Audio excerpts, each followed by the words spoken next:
Why should Trump be worried at all? That brings us to a special report tonight. How some people in Trump land could have wider criminal liability than they realize, and a major tool in Mueller's pocket.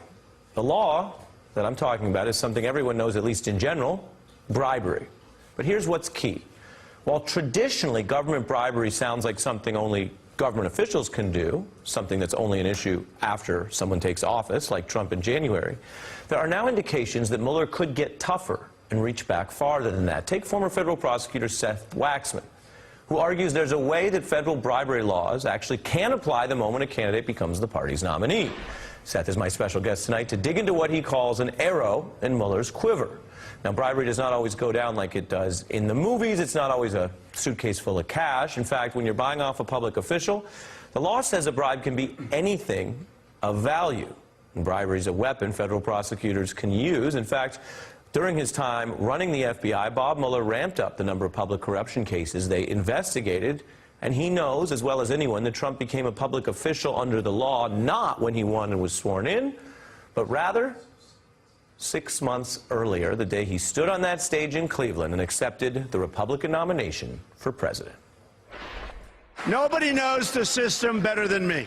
I have seen firsthand how the system is rigged. The time gap between the nomination and the oath is important. Consider that the DNC emails came out during that time, that Donald Trump Jr. was in touch with WikiLeaks then, that Roger Stone first claimed he was talking to Guccifer 2.0 then. And this law is designed to deal with exactly, potentially, that kind of preemptive action if it becomes a bribe, which is why it says, quote, any person who's been nominated or appointed to be a public official can be prosecuted under that 1962 bribery law. Seth Waxman is here, as well as Nick Akerman. Seth, why is this important? Well, Ari, I think this could be a game changer when it comes to federal prosecutions. I mean, the federal bribery charge has a 15-year criminal penalty, a jail term associated with it. Federal prosecutors use that kind of tool to go after senior members of a conspiracy and try to roll them up onto the leadership of that conspiracy. And I think the reason we haven't been discussing this law up until now is because you have to kind of dig into the federal bribery statute. In fact, look at the definition section, not to get too legally geeky here. Let's do it.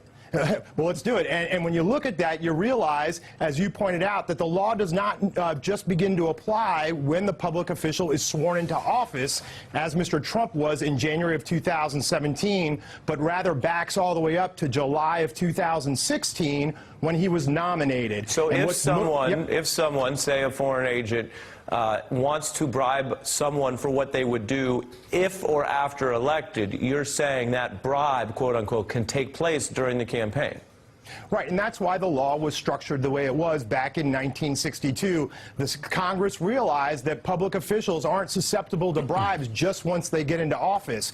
If someone's kind of in the pipeline to take a serious office, no more serious office than the President of the United States, we want to protect against that kind of corruption, and so they made the law apply as of the date of the nomination, which in this case puts it directly into the heart of where Bob Mueller and his team are looking at with all these various interactions between the Russian team on the one side and the Trump team on the other.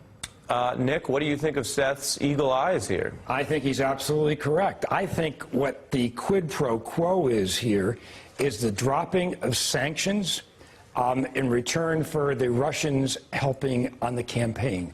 What the Russians wanted worse than anything was to get from under the sanctions that were imposed by Obama with respect to the invasion of the Ukraine and also to the sanctions that were levied later with respect to the interference in the election. So if the Russians get the sanctions under your theory, what did the Trump campaign get? They get the help.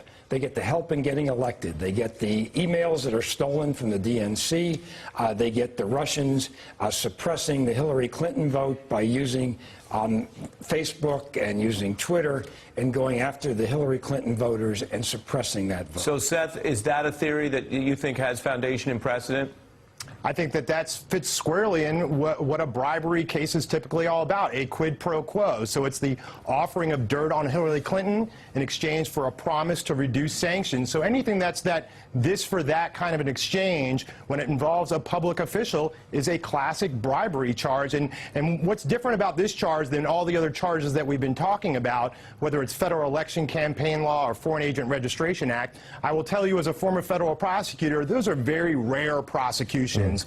On the other hand, a federal bribery charge kind of goes to the heart of what every federal prosecutor who's gone after public corruption uses as their primary weapon. And I can tell you, Bob Mueller and his team are very adept and very comfortable using that kind of charge and bringing a case under that law. Right, and it was fascinating to read your analysis of this as a federal prosecutor yourself. I mean, you're not freelancing as a fantasy movie plot. You're talking about what you think there is a case for, and I know you've brought them in the past. Seth Waxman and Nick